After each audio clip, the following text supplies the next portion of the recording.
A long, long time ago, on the night when Jesus was born, there was a little mouse called Michael. Now I hope you're not afraid of mice, because this was a very friendly mouse. He had big ears, a long tail, teeny eyes, and a red fluffy jacket to keep him out of the cold. He was sleeping in his tiny house just above the stream.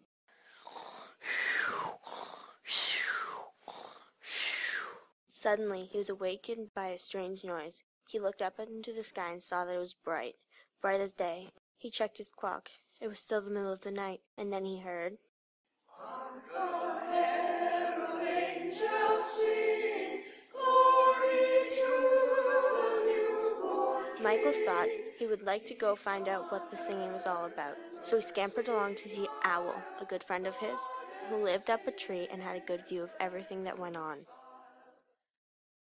"Twit, two-oo, twit, two-oo." "Hi, Owl. What's all the noise about?" "It's all because a little baby is born in the village of Bethlehem. Everyone is going to see." Bethlehem. That's miles away. Do you think I should go? "Oh, I'm sure you would find it a memorable experience. Twit, two-oo, twit, two-oo." So off went Michael. There weren't any buses or trains in those days, so he had to swim across 2 rivers and climb hills all on his own. It was a long way to go. At last he arrived, and he stood in the yard just next to the stable where the baby was about to be born. He was exhausted, and his little red suit was now very dirty. He gave himself a lick to clean himself the best he could. After all, he wanted the baby to see him at his best. While he was sorting himself out, along came some sheep. "Hello, you.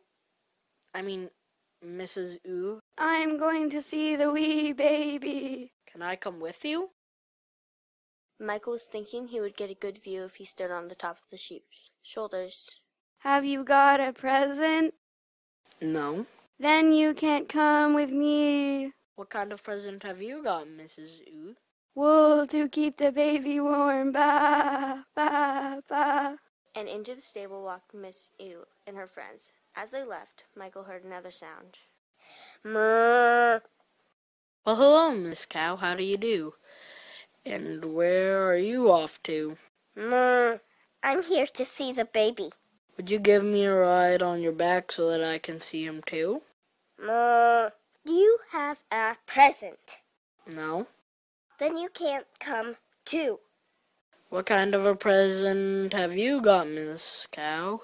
I've got some milk in case the family gets thirsty. Mrrr. So Miss Cow moved her way into the stable. Michael wasn't getting far, and he was very sad. Michael was humming away to himself when he heard another visitor. "Cluck, cluck." Well, hello, Hen. "Miss Hen to you, son, if you don't mind." Okay, don't get your feathers ruffled. I'm just surprised to see you here. "Cluck, cluck." "No surprise at all. I'd like to see the baby just as much as anyone else." "Cluck, cluck." That's why I'm here, just in case you were wondering. What are the chances of going in together? You see, I don't know anybody. "Have you a present for the baby?" No, I don't. "Well, you can't come with me. At least I've brought some eggs with me. That's my gift to the child." But I don't see any eggs. "That's because I haven't laid them yet. Cluck, cluck."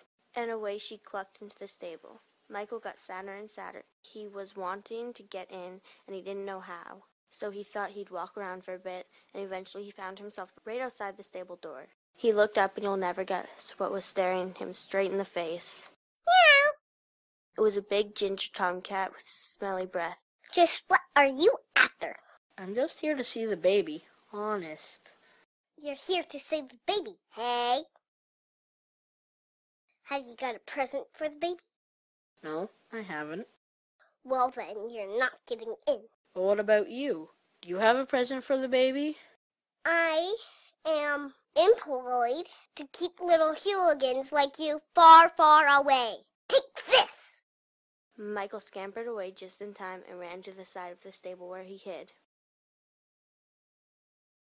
While he was puffing and panting, he saw some other visitors arrive at the stable. Not hens or sheep or cows, but shepherds. Michael watched as these new visitors entered the stable and felt very, very sad. He began to cry. A big tear dribbled down to the end of his nose and onto his red jacket. Then suddenly something made him look up. It was a little hole, the chink of light in the stable wall. Michael wondered whether he might climb up to it. It was very high, and as he climbed higher and higher, the wind got louder and louder. Then he squeezed his body in, and then he stuck his bottom in the hole and let his tail dangle down outside.